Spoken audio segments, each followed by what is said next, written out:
Pag pumunta kayo sa aking channel ay i-click nyo lang po ang isa sa mga video, halimbawa ito. So dyan nalabas yung video, i-post nyo lang, tapos sa baba sa comment section, ayan, may click the link for 5% discount. I-click natin yung link, i-direct po kayo noon sa pages ng Lazada. Ayan, 5% discount agad yung makikita natin. So sobrang dami po ng mga product na meron sila, iba't ibang klase ng mga scope. So dito makita natin, meron akong nilagay na mga scope sa aking cart. 7369 or 72. Grabe. Pag click ko yung link, 714. Ayan sa baba. Total discount. Grabing laki na 714. Pag walang discount, 7,750. Plus shipping fee pa, aabot siya ng 8,000. So yung 2,000 naman, yung na-save ko dito is 404.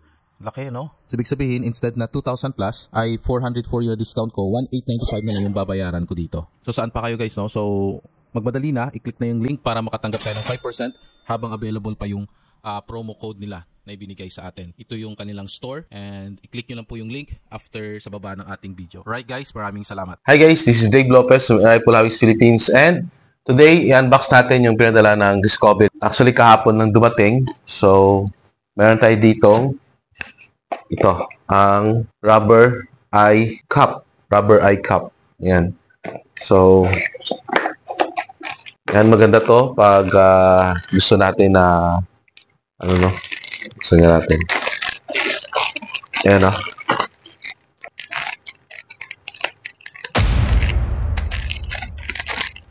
Okay.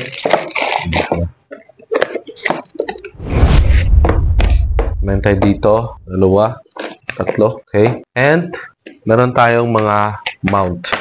Okay. Okay, ito yung mount na pinadala nila. Ayan, kitang-kita. Ganda, no? So, pwede ito sa 30mm hanggang 25mm. Ayan, so, 25, I think, pwede ito sa 25 to 30mm. Mas gusto na rin kasama, no? Okay, so ito pala ay pwede sa 25, 30, and 34.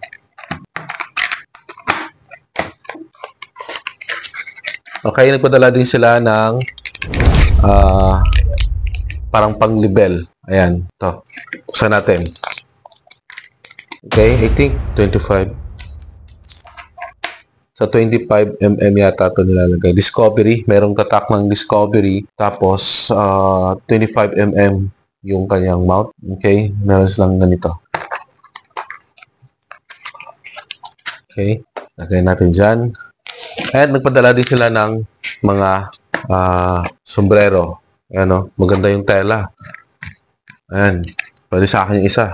Ayan, pogi ba tayo dito? Discovery Optics. So, kailangan natin to kasi pag nakasombrero tayong ganun. Pero hindi bagay. Ayan. Lagyan natin dyan. Ito rin, rubber eye cup. Tapos, madaming mga bubble level. And, Ayan. Okay. Ang tanong guys, Sir Dave, kailan kaya magbebenta ng mga accessories, Actually, malayo pa yan kasi kailangan natin muna i-follow yung legalities para na wala tayong problema. Ayan, meron tayong mga mounts. And, ito pa. Okay. Meron tayong t-shirt ng Discovery. So guys, palit muna ako ng t-shirt para at least meron tayong pakita natin yung t-shirt. Saglit lang. Okay, so ito yung t-shirt nila. Swabing-swabe sa akin, Discovery dito. Ayan. Tapos, machong-macho, Merong dito. Ayan, Tapos sa likod, wala ko nakita. Ayan, merong design sa likod. Discovery Optics. Kita ba?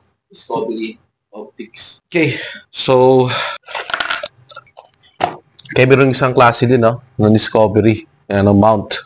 Ayan, so, pwede ito sa 25 and 30mm. Ayan, so, okay. So, nakalagay din dito.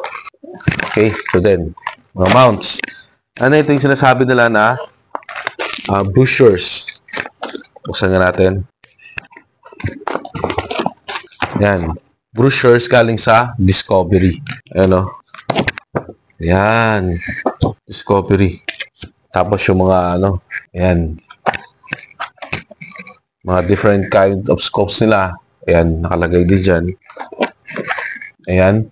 And, okay guys, so, balik tayo sa scopes para makita natin yung difference. Okay, so, usapan naman natin yung difference ng high-end na scope and ganoon din ang mga low profile na scope pero magagamit natin. Una, yung high-end. Makita natin yung difference sa laki, ano, yan, at sa bigat. Tapos, ito yung low profile natin.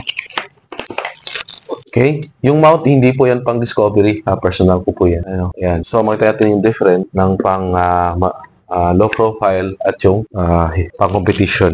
Ayan. So, ito yung pang field. May logo ng discovery. Tapos, yung 3x9x40. Ganda din yung lens niya. Ito man, icicle focal plane. Ayan. Meron din ditong mag-start siya na power of 3. Ayan, no? Mag-start sa power of 3 hanggang sa power of 9. Ayan. Tapos, 3x9x40. Ayan. Pangalawa ay yung 525 by 56. Ayan. So, nagsisimula naman siya sa 525 by 56. Ang kanyang flip cover naman yung dito. Tapos, yung power niya nagsisimula sa 5 hanggang 25. Ayan. Tapos, yung kanyang tube is 34mm. Ito naman ay 25mm lang. So, first focal plane to. Ito naman ay second focal.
Aloha guys, this is Dave Lopez from Air Rifle Hobbies Philippines. I invite you to subscribe on our channel para makatanggap po kayo ng notification sa mga bagong videos natin gawa. Alright?